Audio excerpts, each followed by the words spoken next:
Hello, নমস্কার। আজ আপনাদের আশীর্বাদে বাড়িতে একটু ঠাকুরের অনুষ্ঠান রেখেছি। আমার জীবনের যা কিছু আমি আপনাদের সাথে কম বেশি শেয়ার করি।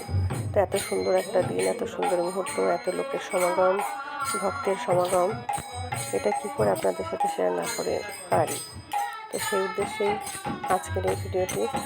সকলে আশীর্বাদ করবেন আমরা যেন এই ঘরে সুন্দরভাবে সুষ্ঠুভাবে বসবাস করতে পারি। ঈশ্বরের কৃপা দৃষ্টি আপনাদের সকলের আশীর্বাদ নিয়ে যেন আমার কর্মজীবন বা আমি যা কিছুই করি সবই যেন সফল হয়। আপনাদের সকলের আশীর্বাদ যেন সবসময় আমার মাথার উপর থাকে। সবাই ভালো থাকবেন, সকলে পাশে থাকবেন যেভাবে আছেন, আমিও সকলের সাথে পাশে আছি। সবাই অনেক অনেক ভালো থাকবেন।